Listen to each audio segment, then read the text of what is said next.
For 14 months, my daughter sent me $700 on the third day of every month. She never missed once. Whenever I tried to give some of it back, Paige would laugh softly and say, "Mom, stop keeping score. You spent half your life taking care of me.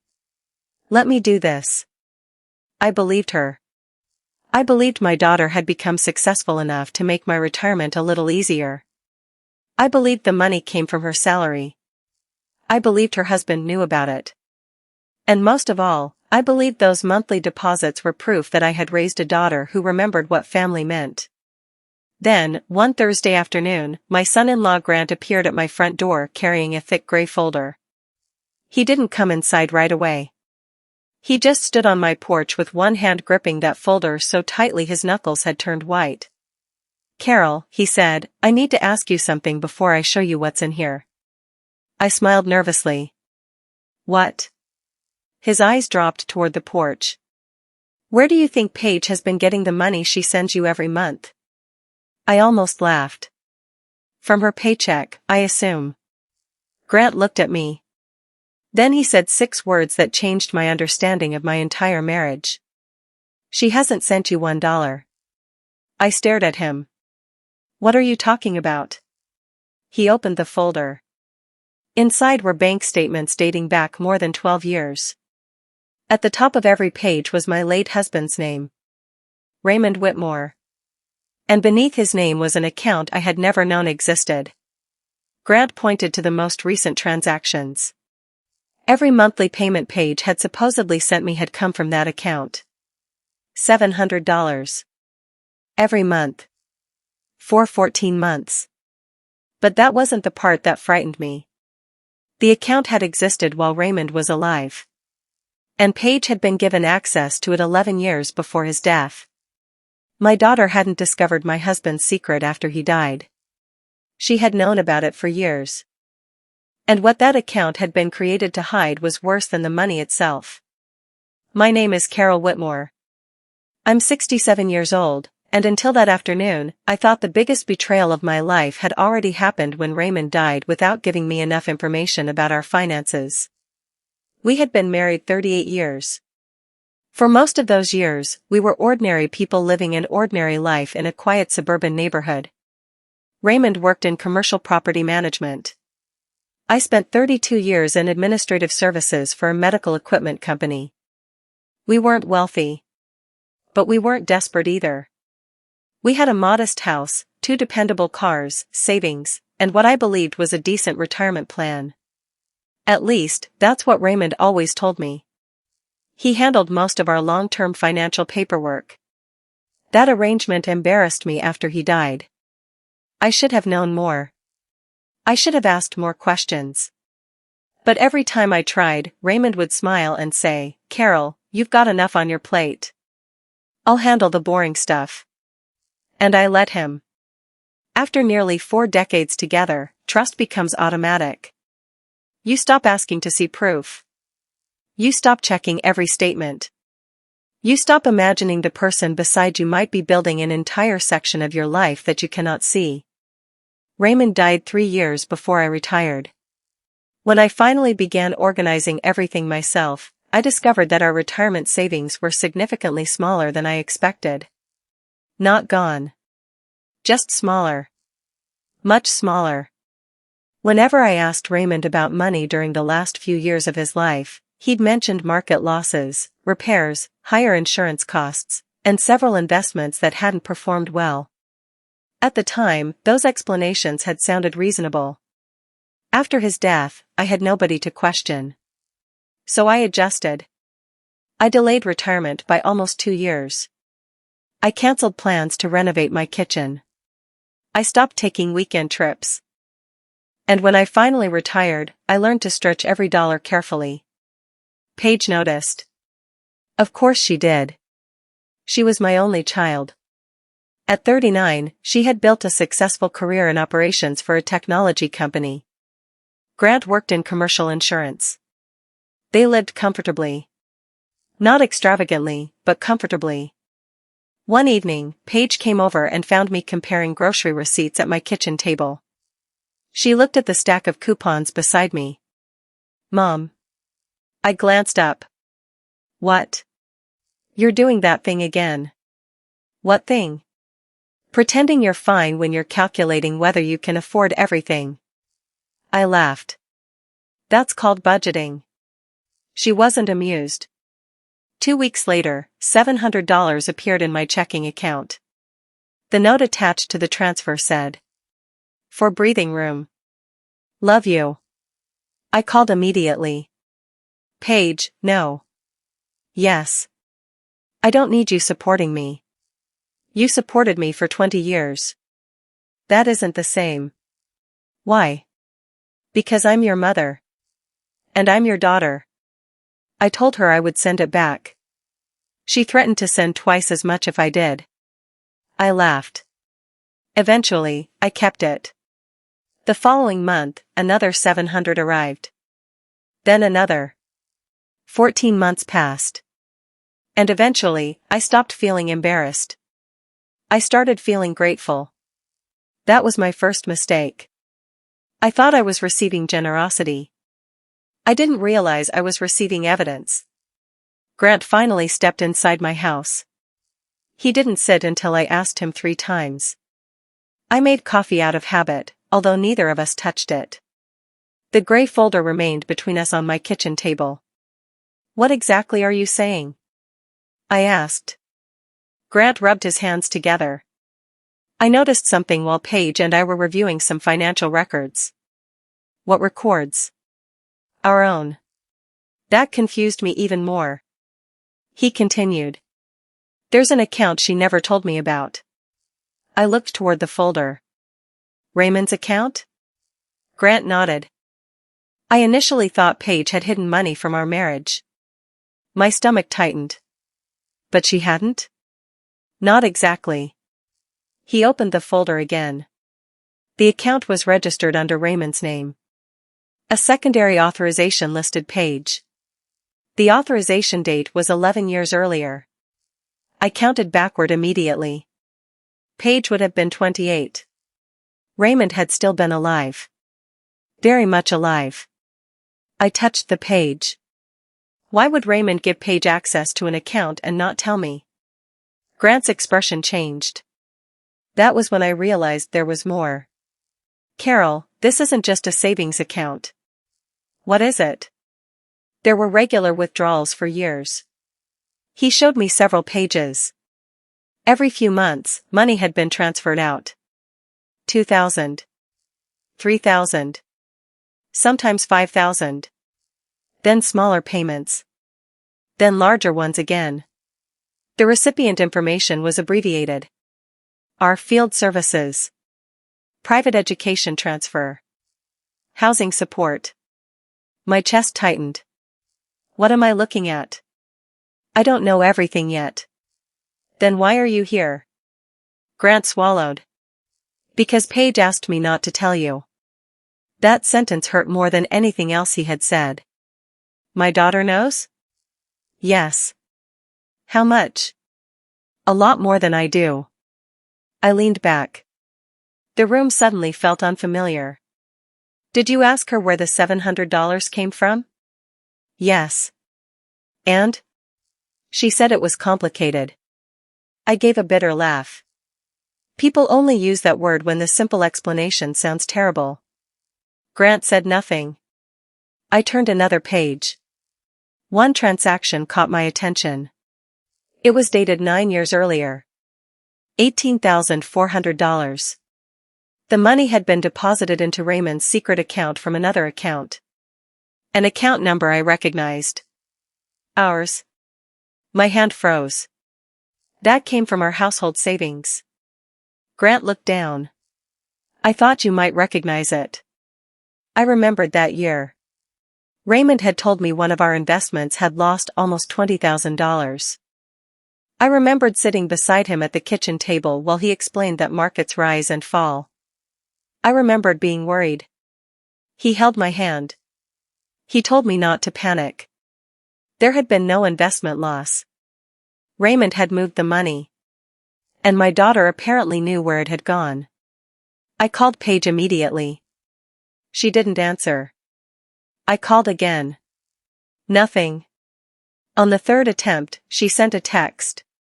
In a meeting. Call you tonight. I typed. Grant is sitting in my kitchen. Come here now. 3 dots appeared almost instantly. Then disappeared. Then reappeared. Finally.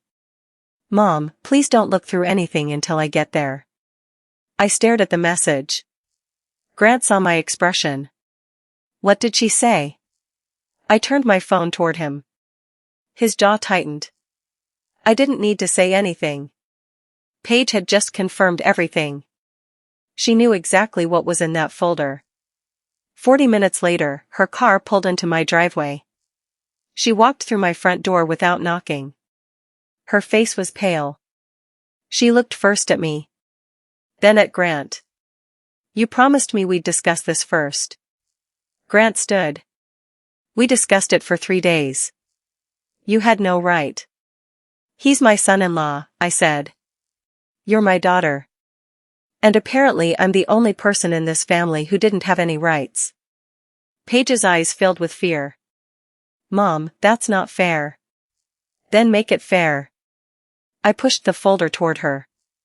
Explain it. She didn't sit. She stared at the documents. Where do you want me to start? The $700.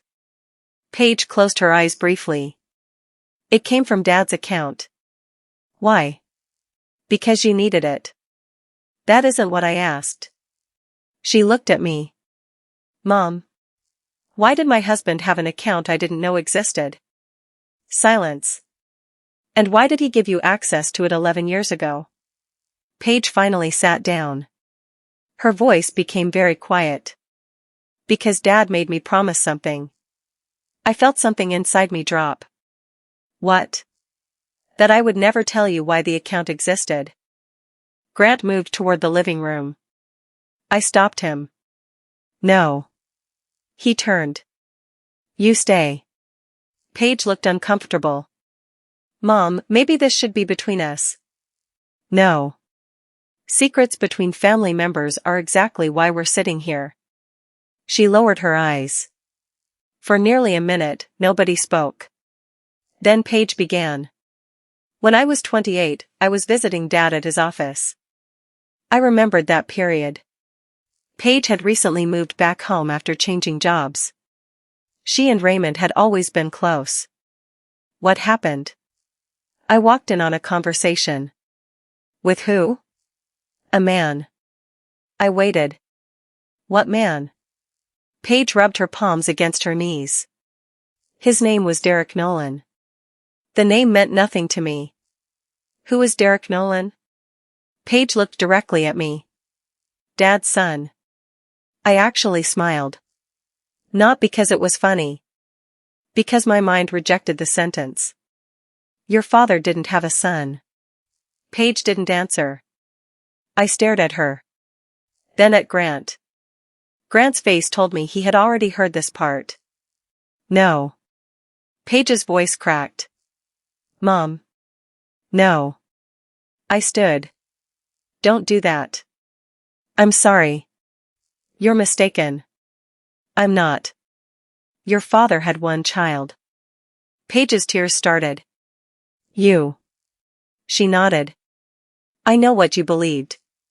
What I believed. 3 words. 3 brutal words.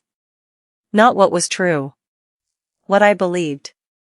I walked toward the window because suddenly I couldn't remain near either of them.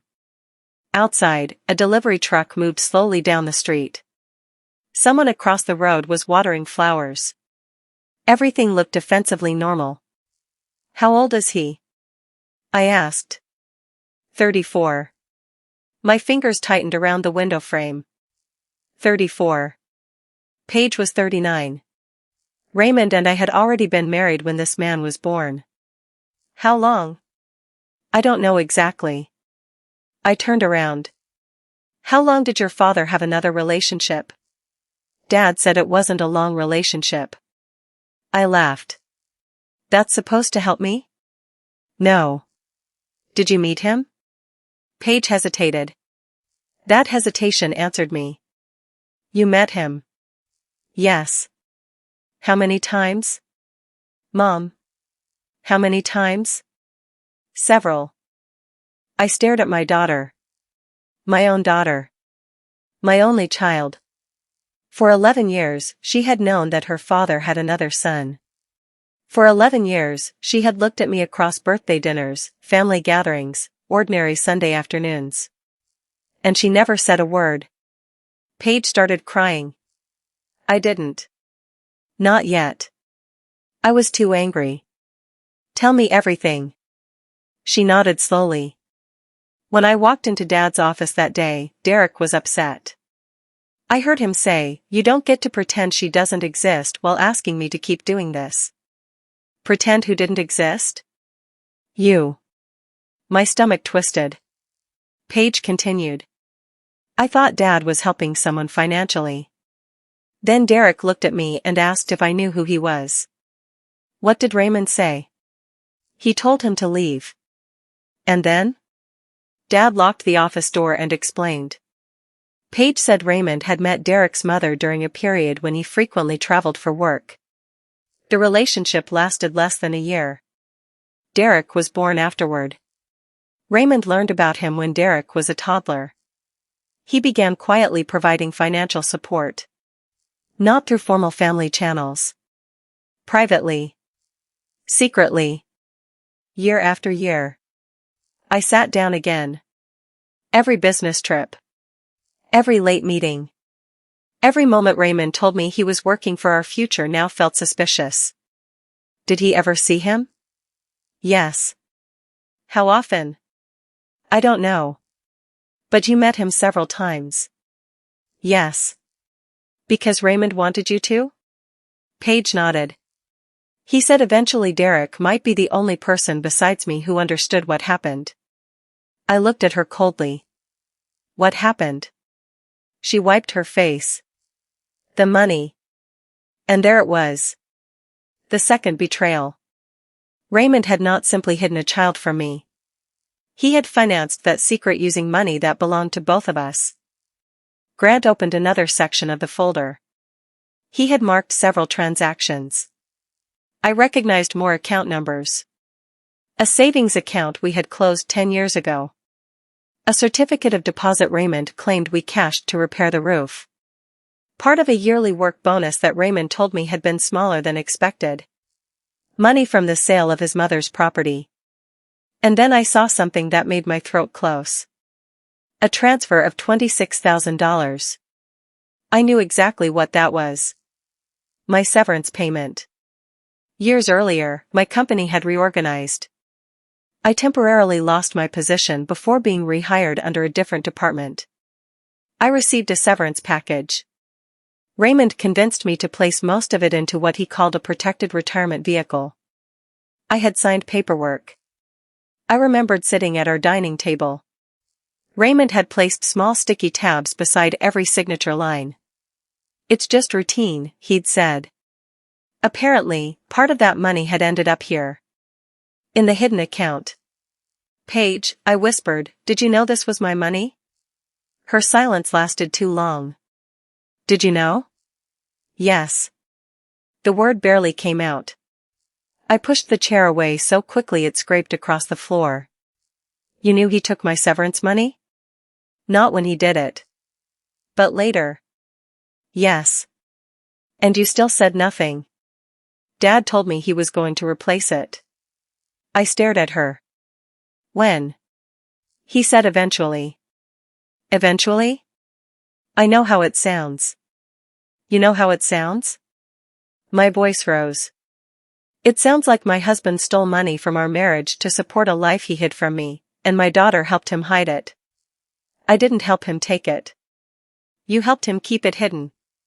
Paige flinched. Grant looked away. I hated that part of me felt satisfaction when she flinched. But pain can make cruelty feel like justice for a few seconds. Then Paige said something that stopped me. That's why I started sending you the money. I looked at her. She continued. I wasn't supporting you, Mom. Her voice broke.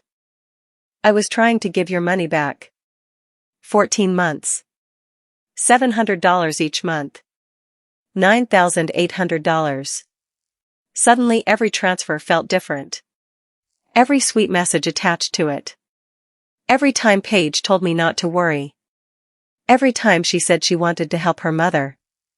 It wasn't generosity. It was repayment without confession. How much is left? I asked. Paige looked toward Grant. Grant opened another statement. About $83,000. I almost laughed. $83,000. Sitting in an account carrying my husband's name. An account partly funded with money taken from the life we had built together. And you've been withdrawing from it? Paige nodded. After Dad died, I became the primary authorized person. Why didn't you close it? She looked miserable. Because there were instructions. What instructions? Dad left a letter. Of course he did. Another letter. Another private explanation for someone other than his wife. Do you still have it? Yes. Where? At home. Go get it. Mom. Go get it. Grant stood. I'll drive. No, Paige said quickly. I'll get it. She walked toward the door. Then stopped. She turned back toward me. Mom, there are things in that letter that are going to hurt you. I stared at her. You lost the right to protect me from the truth 11 years ago. She left. While Paige was gone, Grant remained at my kitchen table. For several minutes, neither of us spoke. Then I asked him the question I had been avoiding. How long have you known? 4 days. I looked at him. Only 4? Yes. How did you find the account? Grant explained that Paige had recently transferred a larger amount, $4,600, from an account he didn't recognize. Because they were preparing to refinance part of their mortgage, they had been reviewing their financial records together. Grant noticed the transfer. At first he assumed Paige had a private savings account. When he asked, she became defensive. That worried him. So he asked again. Eventually she showed him everything.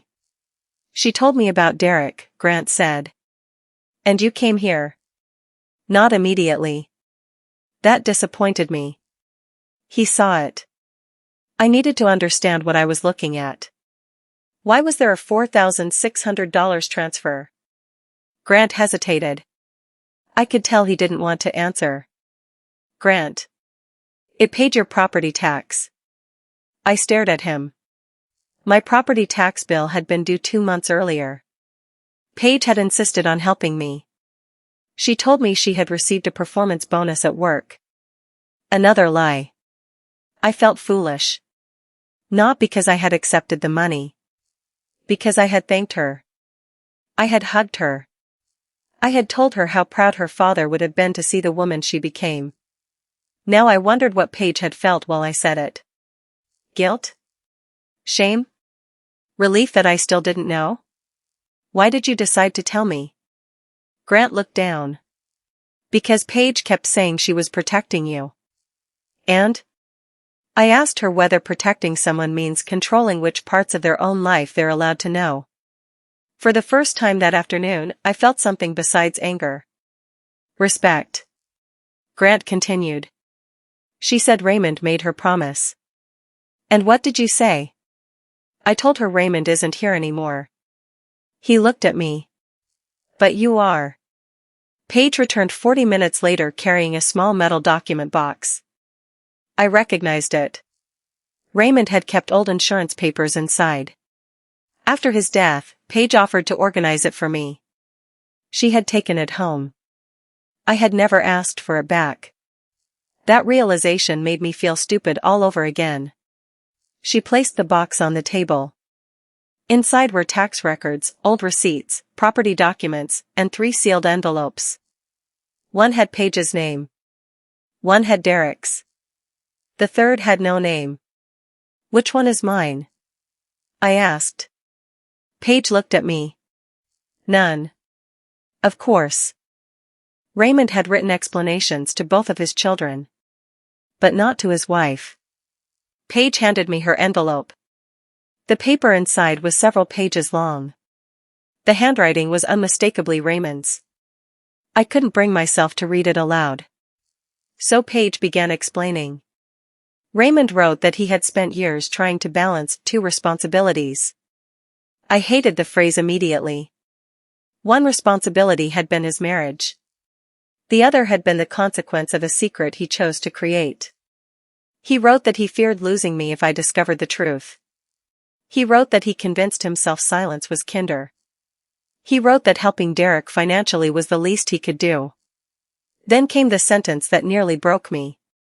Carol has always trusted me with our finances. I have not always deserved that trust. I stopped reading. My hand shook. There it was. Recognition. Not confusion. Not an accident. Raymond knew exactly what he had done. He knew I trusted him. And he used that trust because it made hiding the truth easier. I forced myself to continue. Raymond admitted moving joint savings. He admitted redirecting parts of bonuses. He admitted using part of my severance money. He claimed he planned to replace all of it before retirement. He never did. Near the end, he wrote, "Paige, if anything happens to me before I correct this, make sure your mother is never left struggling because of choices I made." I looked at Paige. So that's what the $700 was. She nodded through tears. You were following his instructions. At first. At first? She took a slow breath. Eventually, I wasn't doing it for him. Then why? Because I knew the money was yours. I laughed bitterly. If you knew it was mine, why didn't you tell me it existed? Paige had no answer. I thought Raymond's letter explained everything. It didn't. Grant looked uncomfortable again. I noticed. What else? Paige closed her eyes. Grant. He looked at her. You have to tell her. Tell me what? Paige started crying again.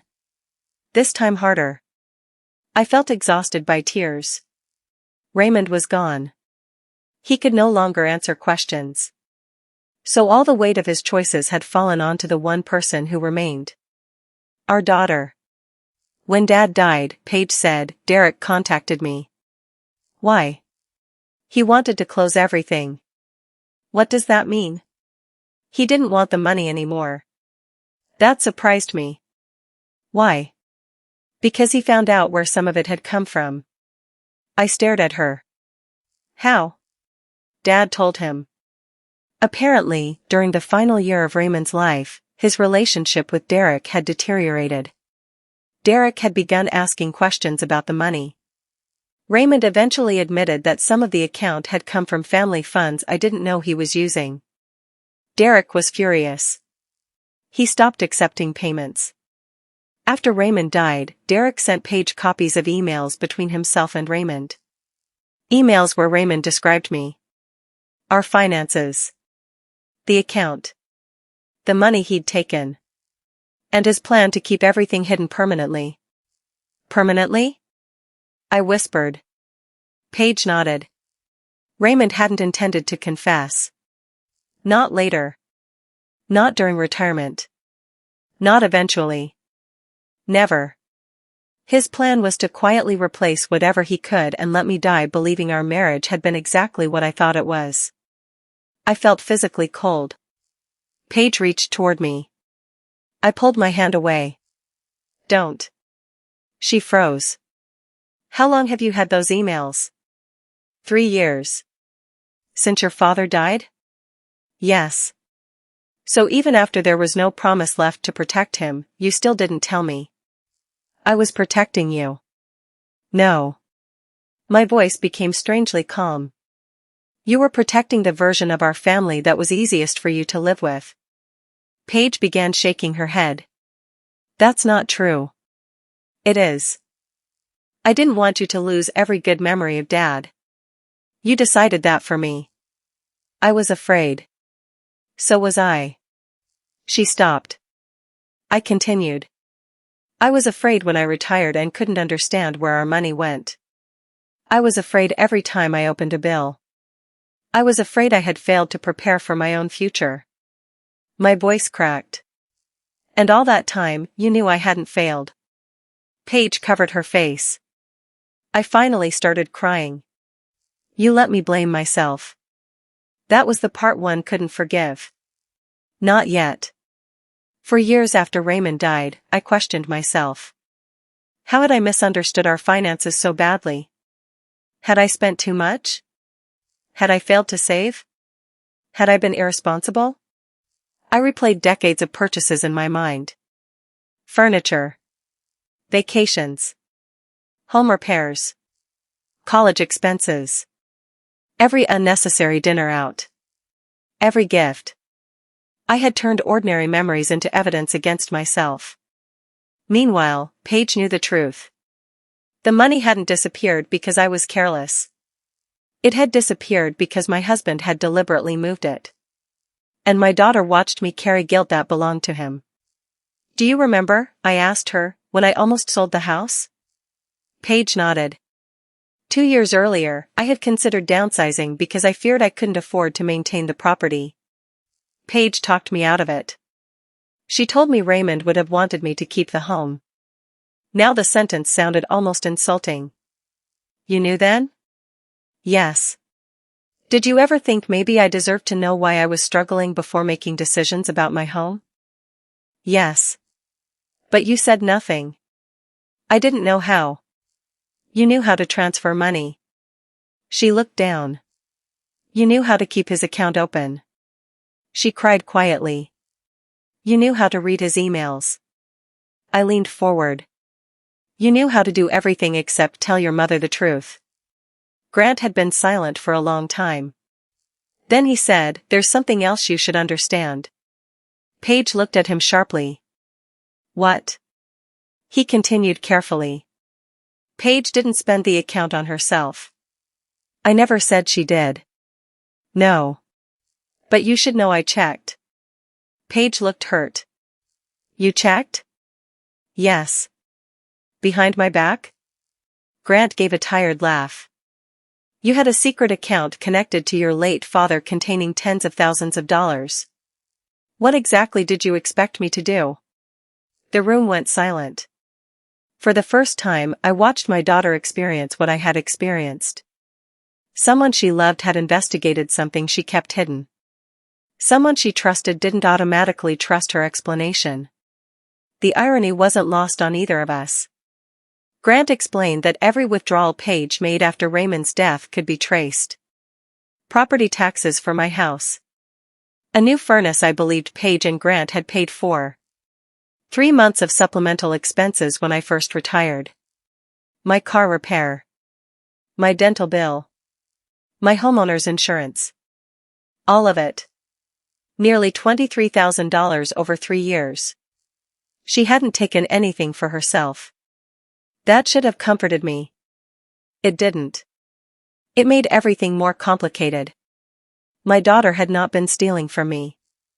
She had been secretly returning what had already been stolen. She had loved me through deception. And I didn't know whether that made the betrayal smaller or worse. Grant eventually went home. Paige stayed. It was nearly dark outside. Neither of us had eaten. For a long time, she sat across from me without speaking. Then she said, "Do you want to know the real reason I never told you?" Yes. I was afraid you'd hate Dad. I have the right to decide how I feel about my own husband. I know. No. You know that now. She accepted that. Then she told me something I hadn't expected. When Paige first discovered Derek, she had been furious with Raymond. She refused to speak to him for nearly 2 months. Raymond repeatedly asked her to keep the secret. She refused. Then he asked her one question. What happens to your mother if you tell her? Paige said that question controlled her for years. Raymond reminded her how much I valued our marriage. How often I described him as dependable. How secure I felt believing the three of us were close. He convinced Paige that revealing the truth wouldn't fix the past. It would only hurt me. And because she was 28 and frightened of breaking her family, she accepted his reasoning. Then 1 year became 2. 2 became 5. By the time Raymond died, Paige wasn't just protecting his secret. She was protecting herself from having to admit how long she'd kept it. That was the truth I understood. The longer you hide something, the harder confession becomes. Eventually, you're no longer hiding the original mistake. You're hiding all the years you chose silence afterward. I was ashamed, Paige whispered. Of him? Of me. That was the first thing she said all day that reached me. I asked to see Raymond's emails. Paige didn't argue. She opened her laptop. There were 27 messages. I read every one. Some were ordinary. Raymond asking Derek whether he'd received a payment. Discussing rent. Work. A car repair. Others were harder. In one message, Derek told Raymond he didn't want money taken from your wife's future. Raymond replied that he would replace everything. In another, Derek asked whether I knew he existed. Raymond wrote, "No, and I need it to stay that way." 8 words. 38 years of marriage reduced to 8 words. Then I found the message that changed how I saw Derek. He had written, "She didn't choose any of this. Stop making her pay for something you did." I stared at the screen. A man I had never met had shown more concern for me than my husband had. I wasn't angry at Derek. How could I be? He had not created the circumstances of his birth. He had not made vows to me. He had not moved my money. Raymond had. And Paige had inherited the burden of his deception. But she had also chosen to carry it. That distinction mattered. The next morning, I asked Paige to meet me at the bank. She looked surprised. "What are you going to do?" "Find out exactly what's mine." For once, she didn't try to protect me. She simply said, "Okay." It took days to organize everything properly. Statements. Transfer records. Old tax returns. Raymond's notes. Emails. I hired an independent financial advisor to review the records. I wanted someone with no emotional connection to any of us. The conclusion was painful. Not every dollar in the account had come from joint funds. Some had come from Raymond's private income and family assets. But a substantial amount had belonged to our household. And part had unquestionably come from money that was mine. My severance. Savings. Income we had planned to use for retirement. The number didn't matter as much as I expected. By then, betrayal could no longer be measured in dollars. A financial statement can calculate missing money. It cannot calculate missing truth. The following month, the third day arrived. At 8:14 that morning, my phone buzzed. $700. Same amount. Same account. I stared at it. Then I transferred it back. Paige called less than 5 minutes later. "Mom. No more." "But the account." "No. It is your money. Then we're going to handle it openly." She went quiet. "No more secret deposits." "Okay." "No more deciding what I can handle." "Okay." "No more protecting me with lies." Her voice cracked. "Okay." I took a slow breath. "I don't need a daughter who saves me from reality, Paige." She started crying. "I need a daughter who stands beside me while I face it." There was a long silence. Then she whispered, "I don't know if I deserve that." I looked around the kitchen where so much of our family life had happened. "I don't know either." That answer hurt her. But it was true. Forgiveness given too quickly is sometimes just another way of avoiding pain. I had spent too many years avoiding what was real. 3 weeks passed before Paige came to see me again. We sat in the living room. No folder. No bank statements. No letters. Just the two of us. She looked exhausted. So what happens now? She asked. I don't know. She nodded. I studied her face. Then I asked the question that had been sitting inside me since the truth came out. Did you ever almost tell me? Her answer came immediately. Yes. When? Dozens of times. Give me one. She thought. The night Dad died. I swallowed. What happened? You were sitting beside his bed after everyone else left. She paused. You were holding his hand. I remembered. You told me you didn't know how you were supposed to live in a world where the person who knew you best was gone. My eyes filled. Paige looked down. I almost told you then. Why didn't you? Because I looked at you and thought the truth would destroy the last 38 years of your life. I whispered, and did it? She looked at me. I thought carefully before answering. No. Paige seemed surprised. It changed them. That was different. Raymond had lied to me. He had betrayed me. He had taken money. He had hidden another son. But there had also been real moments inside our marriage. Real laughter. Real support. Real years raising Paige. The truth didn't erase them. It simply forced me to understand that love and betrayal can exist in the same history. I hated that. But I couldn't change it. Paige apologized again. Not the way people apologize when they want the conversation to end. This time she didn't explain. She didn't mention Raymond's promise. She didn't say she was protecting me. She simply said, I betrayed your trust. And I realized that was the sentence I had been waiting for. Not because it fixed anything, but because it finally placed responsibility where it belonged. I reached across the space between us. I didn't hug her. Not yet. I simply held her hand. I love you, I said. She cried. I love you too. But loving you doesn't mean I'm finished being angry. I know. And helping me financially doesn't cancel what you hid. I know. And your father's choices don't excuse yours. She nodded. I know. That was where we started. Not forgiveness. Truth. 6 months have passed. The hidden account has been legally reviewed and reorganized. The portion determined to have belonged to our marital assets is now under my control. I don't receive mysterious $700 deposits anymore. I don't want them. Paige still helps me sometimes. But now she asks. Sometimes I say yes.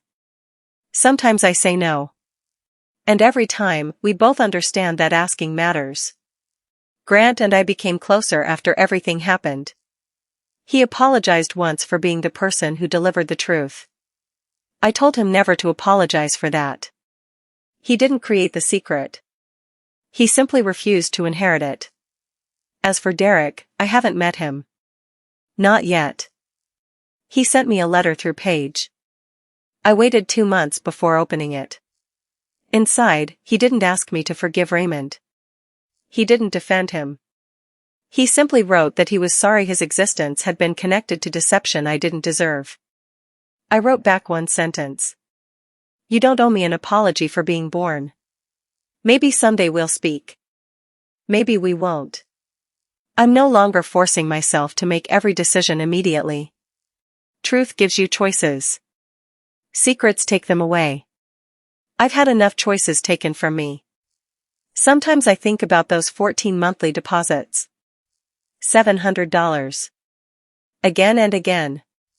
At the time, each one made me feel loved. Safe. Remembered. Now I understand they meant something completely different. They were guilt. They were repayment. They were evidence. They were my daughter's attempt to repair damage without admitting the damage existed.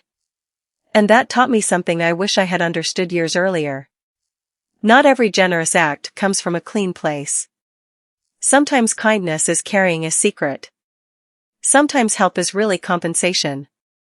Sometimes the person protecting you is actually protecting themselves from the consequences of telling you the truth. For 38 years, I believed trust meant never needing to ask questions. I don't believe that anymore. Trust isn't blindness. Trust is knowing you can ask the hardest question in the room and the person who loves you will still answer honestly. Raymond didn't give me that. For 11 years, Paige didn't either. But now, slowly, she's trying. And I'm trying too. I haven't forgotten what she did. I don't think I ever will. But forgetting isn't the same as healing. Healing is being able to look at the truth without wishing someone would hide it from you again. My daughter thought she was saving me by sending money every month. She wasn't. The money only made my life easier. The truth gave my life back to me. Because the most painful thing Raymond took wasn't $26,000 from a severance payment. It wasn't retirement savings. It wasn't financial security. It was my right to understand my own marriage. And when Paige continued his secret, she took that right from me too. That's the betrayal we're still learning how to live with. But now there are no hidden accounts between us. No secret letters. No unexplained deposits. No promises made to someone who is no longer here at the expense of someone who still is. Just a mother and daughter trying to rebuild something that should never have been damaged in the first place. And if we've learned anything from the money that appeared in my account every month, it's this. A lie can look remarkably generous when you don't know where it came from. But eventually, every hidden payment leaves a trail. And sometimes following that trail doesn't just tell you where the money came from. It tells you who your family really was.